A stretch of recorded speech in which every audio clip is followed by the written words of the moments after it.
आप समस्त वैष्णव जन को सादर जय सिया राम, जय श्री कृष्ण। आज का विषय है, कल एक प्रश्न आया एक सज्जन का कि श्राद्ध क्या है और श्राद्ध कैसे करना चाहिए, ये प्रश्न आया। श्राद्ध क्या है, इसके विषय में अनेक पौराणिक आख्यान हैं, परिभाषाएं हैं। मोटे तौर पर यह समझना चाहिए कि श्राद्ध क्या है। तो इसका उत्तर है कि श्रद्धा पूर्वक अपने पूर्वजों के निमित्त, अपने पितरों के निमित्त जो कुछ किया जाए उसका नाम श्राद्ध है।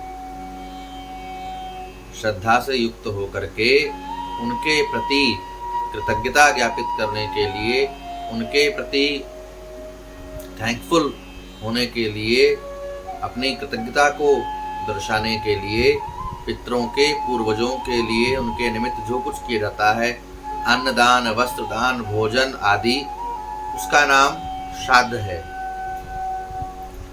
ये अपनी स्थिति, परिस्थिति और अपने सामर्थ्य पर निर्भर करता है कि कौन किस स्तर से कर सकता है। जिसके पास भगवान ने खूब सामर्थ्य दिया है उसे खूब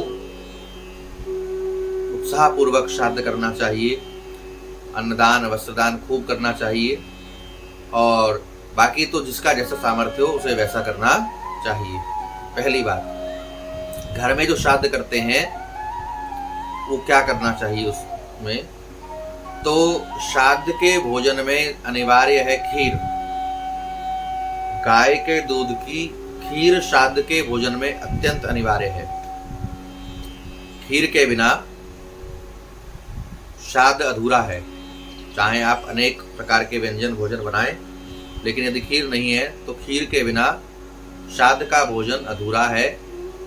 तो खीर गाय के दूध की बनानी चाहिए। उसके साथ में आप जो बनाना चाहें। अच्छा, श्राद्ध के भोजन में ये ध्यान रखना चाहिए कि ना तो तामसी वस्तुओं का प्रयोग करें, और कुछ वस्तुएं, कुछ शाक अर्थात सब्जियां भी कुछ वर्जित हैं जो श्राद्ध में प्रयोग नहीं करनी चाहिए। जैसे श्राद्ध के भोजन में प्याज लहसुन का तो निषेध है ही, ये तामसिक है। लाल मिर्च का भी प्रयोग श्राद्ध के भोजन में नहीं करना चाहिए। उसके स्थान पर हरी मिर्च का प्रयोग आप कर सकते हैं। साथ ही बैंगन है, मूली है, टमाटर है, गाजर है, और इसके साथ ही कुकरमुत्ता है जो छाते जैसा एक उगता है, उसको क्या कहते हैं, एक छाते जैसा उगता है, बरसात के दिनों में उग जाता है, जंगल में भी कभी कहीं, आजकल उसकी खेती भी होती है। मशरूम है। तो इनका प्रयोग श्राद्ध में वर्जित है। इनका प्रयोग श्राद्ध के भोजन में नहीं करना चाहिए। ये वस्तुएं श्राद्ध के भोजन में नहीं बनानी चाहिए।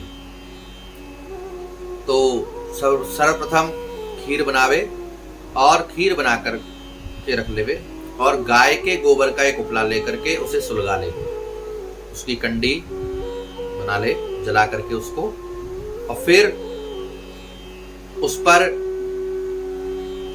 गाय के घी को डाल करके और अग्नि प्रज्वलित करे।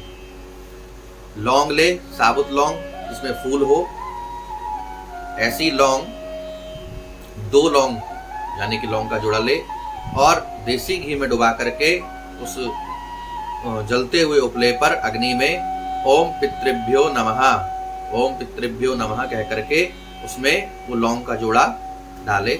उसके बाद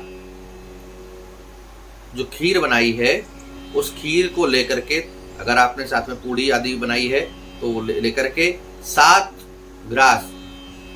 टुकड़े लेकर के और खीर में डुबा करके उस जलती हुई अग्नि में डाले ओम पितृभ्यो नमः, ओम पितृभ्यो नमः, ओम पितृभ्यो नमः कह करके थोड़ा सा हाथ में जल ले और जल ले करके उस जलती हुई अग्नि के चारों तरफ घुमा करके 3 बार और उसके सम्मुख छोड़ करके अपने पितरों का स्मरण करें।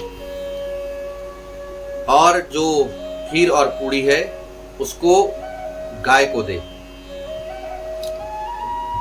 गाय को प्रतिदिन श्राद्ध में गौग्रास देना चाहिए। प्रतिदिन श्राद्ध में 5 ग्रास निकालने चाहिए। एक गौग्रास गाय को देना है, एक काकबली अर्थात कौओं के निमित्त।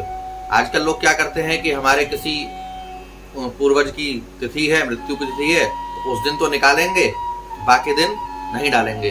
तो ये श्राद्ध के जो 16 दिन हैं, भाद्रपद की पूर्णिमा से ही श्राद्ध शुरू हो जाते हैं और आश्विन अमावस्या तक रहते हैं।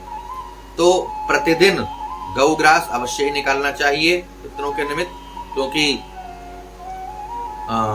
गाय के भीतर समस्त देवताओं का वास है, पितरों का वास है। तो गौग्रास। दूसरा काकबली, कौवे के निमित्त कुछ टुकड़ा, कुछ अन्न अवश्य निकालना चाहिए, देना चाहिए। तीसरा है श्वान बलि, कुत्ते के लिए। कुत्ते को भी प्रतिदिन श्राद्ध में कुछ पूड़ी भोजन कुछ जो बनाए उसको अवश्य निकालना चाहिए। 3 हो गए। चौथा है पिपलिका अर्थात चींटियों के लिए कुछ अन्न, जहां पर चींटियों की बांबी हो, चींटियां घूम रही हो, वहां पर कुछ अन्न, आटा आदि भून करके डालें, अथवा तो रोटी पूड़ी जो कुछ आपने बनाया है उसको तोड़ करके बारीक टुकड़े करके उनको डालना